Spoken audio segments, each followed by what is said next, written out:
Hey Steph, how are you? Thanks so much for coming on the summit. Thank you so much for having me. Good to chat to you again. I know you're one of our first podcast guests about, I guess, around this time last year, and you're actually one of Yeah. our most popular podcast episodes as well. So Yay, yeah, I'm give so glad to people what they hear. want. So you are a launch strategist. You have your own company, Steph Taylor Co., which is all about igniting ideas with high impact launches, which I love. Yes. You're also the host of Social Let, which is an awesome podcast where you give bite-sized marketing advice. But I know you've gone through a few different, I guess, stages or iterations of your career. So if you don't mind, I'd love you to give us a little bit of a lowdown on where you've come from and where you're at now. Yeah. So I guess, my story is very similar to a lot of people who, the overachieving type. You go through high school and it's kind of expected that you're going to go to uni and you're going to study a good degree and get a good job and all of that. So I went to uni. I actually did accounting and finance, which is so completely Wow. not related to what I do now. Helpful though, super helpful. Yeah, somehow I still can't manage to do my cash flow statements properly and all of that stuff. My budgeting just never works out. Anyway, so did that at uni, got a pretty good job out of uni. Actually, it was a really good job out of uni. And I was really bored. I just found that I'd needed that creative outlet. So I started doing a lot of social media management for some local cafes.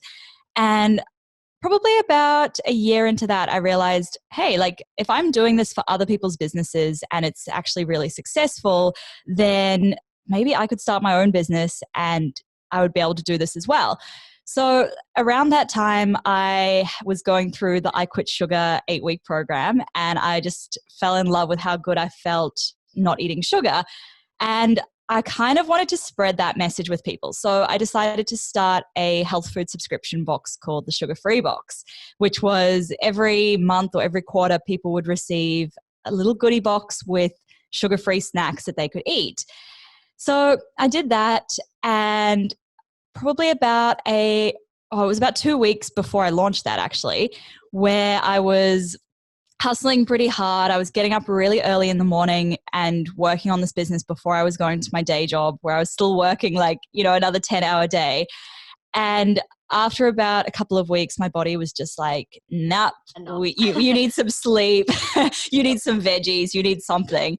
And I actually got super sick and I ended up in hospital for a week. And this was, 2 weeks out from launch date. So talk about pretty bad timing. Yeah. But your body was definitely trying to tell you something. It was not happy. It was not impressed with me. So then I was in hospital for a week and I was on sick leave for another week after. And my first day out of hospital, my boss at the time rang me up and asked when he could drop my laptop off. And I was just thinking, here I am. I can barely stay awake long enough to watch an episode of Orange is the New Black. How am I meant to be doing some work? This is ridiculous. Oh my God, I can see why he's not your boss anymore. No, I know. So I got back to work a week later and I actually never cry. I've never cried at work other than this one day. And I just remember getting back and there was this huge pile of work on my desk because everyone had kept piling work on my desk in my absence and it was just overwhelmed. So I think it was about 2 weeks after that I ended up resigning and going all in on my business. And then I very quickly ran out of money, as so many other people can probably relate. So I went to go and work for a startup and I was doing their digital marketing and their content creation, which really made me realize just how much I loved doing that kind of stuff. I was already doing all of that for my own business and for a lot of the brands whose products had been in the boxes. But then actually being in a business and doing that marketing and that content creation for them, that was really exciting. So from there, the next iteration of my business became, actually, I want to run a marketing agency. And that's when I launched Wild Bloom, which was a marketing agency for wellness brands. Again, following along with the whole wellness trend because it's pretty important, right? So I launched Wild Bloom and I did that in its client form. It was about 9 months before I launched my first online course and then realized, wow, there's a lot more magic in this online course creation thing than there is in the client work thing. and I was getting pretty drained, pretty slammed with client work. So I thought, you know what, let's fire all my clients. Let's run this thing under a personal brand and let's just make it online courses, consulting and strategy. And that's kind of where I am today, except then I had to go and break it again and decide to niche down into launch marketing rather than just general marketing. Awesome. I have so many questions because you've done so many things. But I guess to start off with, one thing that really stands out to me about your story is that there may have been times that you launched before you were actually ready. Like even your body might have even been telling you weren't ready because you're trying to do a million things at once. But it seems to me that you are someone who's just figured it out anyway. Like you sound very scrappy. You've just been like, okay, well, maybe I wasn't ready, but I figured it out. Would you say that that's the case? Oh, 100%. I don't think I was ready for any of those little launches along the way. If you can call them launches, pivots, whatever they are. I don't think I was ready for any of those. And every single one of those involved some fear of, oh, is this the right decision? When I decided to close the sugar-free box down and launch Wild Bloom, that was so terrifying because I thought, oh, people are going to think I've failed just because, you know, I'm closing a business down that's no longer serving me, that's not helping me create that lifestyle that I want, that's not giving me the flexibility to travel. People are going to think, oh, she's a failure. And then again, launching Wild Bloom around the same time, it was, oh, like I don't have any money to put into this business. Is it going to work? Is it going to be a waste of time? How am I going to, you know, pay my mortgage? How am I going to feed myself? So every single one of those was before I was ready and was not without fear, that's for sure. Yeah. And how do you break through that fear? Do you kind of just feel the fear and do it anyway? Like just kind of silence that voice? I think I'm a big believer that if the fear's showing up, it's actually a good sign. It's a sign that you care. So true. Yeah, I think if I wasn't scared, I'd be like, I guess the opposite of fear is complacency, isn't it? Yeah. And I know which one I'd rather. Yeah. So I think like it's easy to say when you're not dealing with that fear, but I think the easiest thing or the best thing to do is to just, embrace it. Say like, hey, fear, like almost think of it as this third person, right? Hey, fear, like I see you over there. That's cool. Like you're going to do your thing. I'm going to do my thing. Let's just coexist and both do our own thing. And you just accept it and keep going. That's an awesome way of thinking about it, kind of externalizing it. It makes it a much easier to sort of face it and be like, oh, like, I don't actually have to take this on board. Yeah. I can choose what I'm going to think about it. I think it's awesome. Yeah. And on the flip side, sorry, go on. Oh, no, I was just going to say, I think a lot of people use that technique with anxiety as well, like thinking of it as an external thing, not thinking of it as part of them. So helpful. Yeah. 100%. And on the flip side, is there any times in your career that you do wish you'd waited a bit longer or maybe gone a different way? Or do you kind of think that's just all sort of led you to where you are now? Well, okay, so I don't regret any of how my journey has unfolded because I believe like everything that's happened has happened for a reason and it's all brought me to where I am now. But probably could have waited a little bit longer before leaving the stability of the old corporate paycheck because that was quite nice.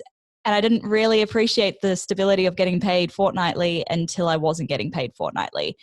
And what is getting paid fortnightly? I don't remember the last time. And I really wish I appreciated it when I had it. Like I literally have been paid, well, you know, when you're freelance, you get paid whenever you feel like paying you. But like a fortnightly paycheck, that sounds like heaven. And it is. And I'm a big believer that that income's really good for being able to reinvest back into your business as well. I think I could have grown the business a lot quicker. I could have hired people to do the parts of the job, the business that I didn't enjoy doing. And I potentially could have actually ended up building that into something to sell rather than something to close down if I'd had, more money to put into it, because basically I was funding my living costs out of my savings and I was funding this business out of my savings and there wasn't a whole lot of savings to go around. Yeah, 100%. But then on the flip side of that, when you do outsource a lot, like this is something I found myself, you have to work more to like afford those people. And then it's like, what am I doing here? So it's such a hard thing figuring out, you know, to outsource, not to outsource, to have a part-time job and reinvest that. Like, I guess you just have to make it work with your circumstances that you have at the time. It is a tricky one, and it's something I've also been dealing with a lot. And I've just realized, I think after the break that I've just had, where I've had 3.5 weeks of not doing anything, I've realized actually maybe just delegating that task and then using that time to think of other ideas rather than thinking, oh, I need to be working to bring in more money. Just opening up that space in your brain so that you can do what you do best, which is the ideas and the, you know, the real like high level, big picture stuff. Yeah, exactly. 100%. I think it's about picking the things that, like, if you're going to not do one thing, then in that time, doing the things that are actually going to like move the needle and drive your business forward rather than just like more busy work. Because otherwise kind of no point. And I want to ask you about firing your clients. That's something that to me sounds terrifying. How was that a bit of a journey for you? Like, was there any fear that you faced around that time? Oh, I sat on the decision for so long. I really didn't know what to do. I like in my gut, I think the feeling was I really should fire them because I wasn't happy. But then I thought, oh, but you know, like so many people try so hard and it takes them so long to get so many clients. And I did have some really genuinely lovely clients that I really did enjoy working for. But I also had some that were pulling me in all sorts of different directions and that I wasn't happy working with them. So I sat on it for ages. And what actually happened was I did a strategy session with a business coach. And it was almost like I went in there asking her for permission to fire my clients. It was such an easy thing for her to say. You knew what you needed to do, but you just needed someone else to be like, yes, do that thing. Exactly. I just needed somebody to say, like, you're not an idiot for deciding to fire your clients, basically. Because I went in there and I said to her, I said, hey, look, I kind of don't want to do client work anymore. And she said, easy, fire your clients. And it was that simple. Yeah. But it wasn't something I did all in one go. So what I did was I fired one or two, and then I waited until I got enough membership revenue or course sales revenue or consulting or strategy in to cover the lost revenue from the ones that I'd fired. Yeah, that makes sense to do it like that. You're very strategic in how you did it. And you mentioning your business coach made me think of the fact that, like, do you think it's ever too early to invest in things like getting a business coach, masterminds, that kind of thing? Because that sort of stuff isn't cheap. But like, what's your stance on that? I think so. Masterminds, I am a big fan of, and it doesn't have to be an expensive one. It can be just even like 4 or 5 local business owners that catch up, right? But that I find so important because those people become your support network and the people who keep you sane when you've got that idea that's just like going round and round and round in your head and you just need somebody else's opinion. Those people you can't put a price on that. That's so valuable. In terms of a business coach, I know there's so many different opinions. I didn't work with one until I was about 2 years into business. And at the time, she probably wasn't the best fit for what I needed at that time. So many different types with different specializations, like finding so important. Yeah. And it's really interesting because I'd always assumed, you know, like you have one business coach and that's the coach you stay with for your entire time in business. But then talking to some of my friends who are business coaches, they all say, no, well, everyone has different strengths. You pick a business coach for the season of your business that you're in.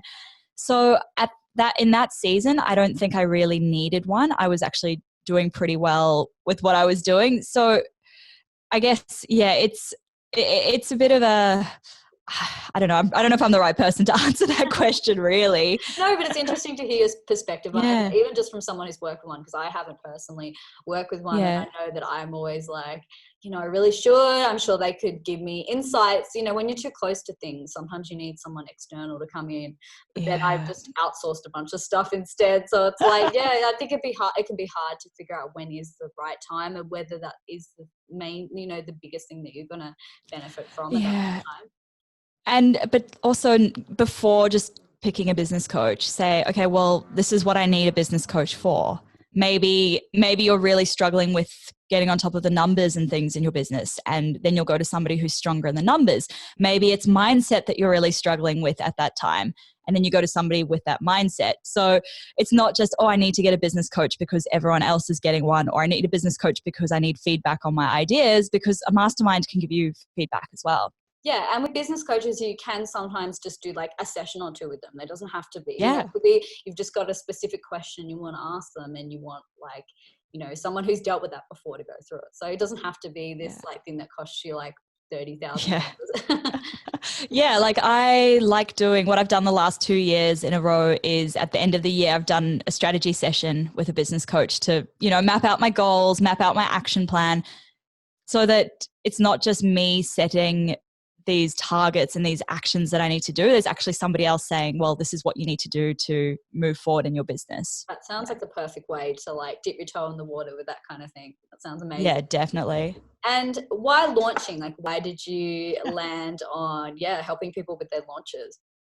So the same business coach who empowered me to fire my clients, when I had a strategy session with her, I walked in there and I said, look, like next year I want to launch this course. I want to launch this course. I want to launch this course. I want to launch this course. I think it was like an Instagram one, a Pinterest one, I can't even remember what some of the other ones, probably an email marketing one.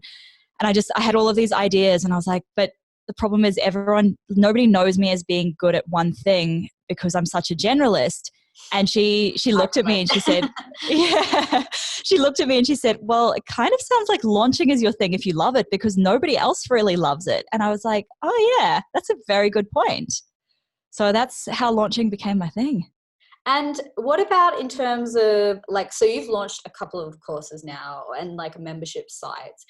I guess I want to talk about like the concept of being ready, like in the context of that, like how long are you normally working on those courses before you sort of put them out into the world? What's involved in it? Yeah. So the actual creation of a course is, that's a whole nother world to launching, but I've launched courses where I've only had the course ready up to outline version. I haven't recorded it, or I've recorded maybe week 1. And that's the best way, hands down, to test whether somebody actually wants to buy it or not. So you had just one like module done, and then you launched, like put your sales page up and one module done. The rest were outlined, but I hadn't even put them into slides yet. And did a webinar to the sales page to the course. And because people bought it, I ended up making the rest of the course. If people hadn't bought it, then I wouldn't have made the rest of the course. And that is the ultimate launching before you're ready, right? Pre-selling. But it's also, it takes so much of that fear out of it because you haven't invested all of this time and energy and potentially money into something that's not going to sell. Yeah, that's so funny you should say that, because that's where I'm at with my course. I've like written my outlines, but I haven't like started recording. So you're making me think like, that's an interesting way to do it. But yeah, I think sometimes it is okay to just dip your toe in the water with these things and gauge interest before like diving all the way in. Like it's a smart way to do it. Yeah, exactly. You can survey your audience all you want, but until they pay money for it, then you don't actually know if they want it. Yeah, exactly. And obviously, a thing like you sound like, I know you've been on the podcast, you're a very productive person. And I guess to do all these things that you've done, like you obviously can't procrastinate too much. Do you have any like productivity or like anti-procrastination, like go-to tips?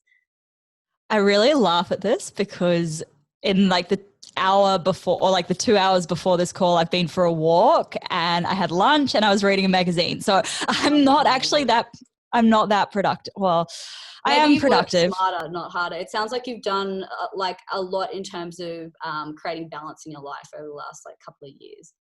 Oh, definitely. That has been the biggest thing. And I still struggle with this mentality like, oh, I need to be at my desk. I need to be working. I need to be, doing an 8, 9, 10 hour day.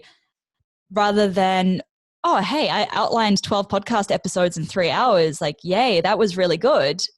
I'm getting a little bit better at batching things, working smarter, putting my phone in the other room. That has been the game changer. Yeah. Because the minute whatever you're working on gets a little bit difficult, it's like, let me just reach over here. Yeah. Let me just quickly check Instagram, and then the answer will magically come to me, and it never does. Never. And I know you traveled a lot over the sort of last couple of years. Did you like full on do the digital nomad thing for a while, or did you kind of just like dabble in? Yeah, so I did 2.5 months of solid digital nomad around Europe in the middle of winter, which was really fun. I feel very bad for my now ex-boyfriend because he's not my ex because of my bad work habits, but like at one point I was replying to emails in front of the Eiffel Tower. Oh my Just to give you an idea of like how bad my boundaries were. Yeah, so you've come a long way since then by the sounds of it. Yes, but it is really hard. That was the one thing I struggled with quite a lot, being that quote unquote digital nomad, is you really have to take that opportunity to work whenever you can, because, like any downtime is potential work time. And it's just finding that boundary between, okay, now I'm working, now I'm traveling, now I'm resting. And I don't think I really did so much of the rest time. Yeah. And with I guess like becoming a digital nomad for the time you did it, did you feel like ready to do that? Like was that something you had to deliberate on for a while? Because there's a lot that you sort of have to pack up at home, and a lot of like loose ends you usually have to tie up before you're going abroad for a while. Yeah, there was about a 6-month planning process. It wasn't so much that it needed 6 months of planning. It was just, we bought tickets for November, and we thought, and it would have been maybe, April or May.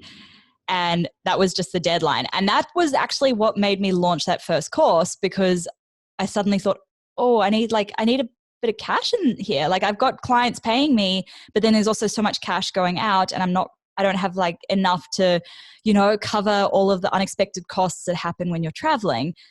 So it gave me 6 months to get my business to a point where I was earning enough I could travel with, to launch that course, to pack everything up, to, get those client expectations, get the clients to know what to deal with or what to expect from me while I was traveling, to know that they couldn't just call me in the middle of the day because I was on the other side of the world and I'd be fast asleep. So there was a lot that went into it, and 100% I did not feel ready. When even sitting on that plane, I did not feel ready. I was terrified, but it was so worth it, and it was such a learning experience as well. Yeah, once you rip the Band-Aid off of these things and you're like there, you're like, I don't even know what I was worried about. But sometimes the lead up to these things can be like, when there's a lot of unknowns, it can be scary, but the good kind of scary. And because I was still working at that startup as well, I had to wrap up that job, onboard their new hire, like everything there as well. So it was just an extra thing. It was a very stressful time. And I was doing my master's as well. So I was doing uni exams too. Oh my God, that's insane. I don't know how you did it, but well done. Have you finished your master's? I have one subject to go, and I just haven't done it for the last 2 years. Yeah, you're so close. Sorry, Mom. I'll get there one day. Yeah. Hey, you've done most of the work. You just got to tick off that final thing. Awesome. And obviously, working with a lot of people who are launching, what do you think are some of the like most common barriers that you see people to like just getting that thing out in the world? Oh yeah, my audience isn't big enough. That's probably the biggest one. The I'm not ready is such a big one, but that also like I'm not ready. I need to, get more followers. I need to become more of an expert. I need to launch my new website. Whatever this thing that we're telling ourselves is the thing that's stopping us from launching it. So those are two big ones. What if I launch and nobody buys? What if it was a waste of money? What will people think of me? That's such a big one, especially in people who have come from professional industries where it's almost frowned upon to go out and do your own thing. Who am I to be teaching that? I'm not an expert. There's just so many. I could go on for days. I feel like I've thought almost all of these, and it just makes you think so much. Too. Launching is mindset. Like you really have to be tackling those sort of like deeply rooted issues. I mean, or you can just ignore them and just do it, which is kind of what I do. Yeah, you can ignore them, and that's what I did with a couple of launches last year and the year before. where I thought, oh, I'm just going to push through, it'll be fine. And then you actually end up subconsciously self-sabotaging it quite a lot. It would show up in things like I wouldn't write the post webinar, like I wouldn't write the sales emails until after I'd done the webinar. And then I'd think, oh, but nobody's bought yet, so there's no point me even writing this email. So subconsciously you're just not doing you're not showing up how you should be showing up, basically. Yeah, you don't even realize it at the time, but like, yeah, maybe looking back, you're like, that didn't go as well as it probably could have if I had to actually like address these underlying issues that are going on. Yeah. And also like another big part of the mindset, of course, is the selling. That's another huge objection. Oh, I hate sales. I can't sell. And then of course, you know what happens then when you go to sell to your audience, it's so you seem uncomfortable. Yeah. Exactly. Yeah. And it's like you transition from like your webinar or your live or whatever you're doing into your sales pitch. And it's like your voice suddenly just goes to like, oh, and by the way, I have this thing, like, would you like to buy it? And it's if you want, like, whatever, it's not a big deal. Yeah. Yeah. And then it's almost safe because it's like, oh, well, nobody bought because I didn't really try 100%, or, oh yeah, nobody bought because I'm really bad at sales. It's such a mindset game. Yeah. Is that what you help people with as well when you're sort of, when you're working with launch strategy? Yeah. So I have like a strategy plus mentoring option where they have access to me, and that's like 90% of what I end up helping with is mindset, and the other 10% tends to be tech. Yeah. I feel like that makes sense. And what is the biggest piece of advice you give someone who's been thinking about launching for a while, but is having some of those mindset issues that we spoke about before? Oh, just one tip. A couple is fine. However many you can think of. Okay. I guess know that nobody else feels ready, and that the absolute worst case, like what is the absolute worst case that can happen, right? Maybe it's a waste of time. It's a waste of energy. Maybe you lose a little bit of money. That's not fun. And a lot of us, like most of us, can't afford to lose any money, but the sun's still going to come up tomorrow. Your family and your friends and everyone's still going to love you. Nobody's going to think of you as a failure. Just because you failed once doesn't make you a failure. Like, J.K. Rowling was rejected however many times before Harry Potter was accepted. And we don't think of her as like a failure or a reject or any of that. So why would anyone think of you as a failure just because you've had that one fail? So that's the first one. The second one, I guess, would be fully prepared before the launch. So get everything done, written, planned, scheduled, so that when you're actually launching, it's not a matter of, oh, nobody's buying, so I'm going to give up. It's all going to go out to your audience regardless of how you feel about how that launch is going, because more often than not, that last day of the launch, right before doors close, that's when people sign up, not on the first day, unless you have a really good incentive for them to sign up. Yeah, that's awesome pep talk and awesome practical advice. I love it. You nailed it. And lastly, where can everyone find you? And do you have any offers or anything at the moment that you would like to direct them to? Yeah, so you can find me on Instagram at stephtaylor.co. My website is also stephtaylor.co. My podcast is called Social Let. It's a bite-sized online marketing and launching podcast. And I do have a free ebook called The Complete Roadmap to a Killer Launch, which you can grab from stephtaylor.co/ebook. Sorry, not ebook, /launch. Awesome. Getting confused with another ebook there. Too many ebooks. Awesome. You can go to stephtaylor.co/ebook, but I can't guarantee you'll find anything there. But we'll pop all the right links in the notes. Thank you so much, Steph, for coming on and sharing all your launch wisdom. I feel very inspired going into my own launch, so I'm sure everyone listening to this feels the same. Exciting. Thank you so much for having me, Emma. This has been so much fun.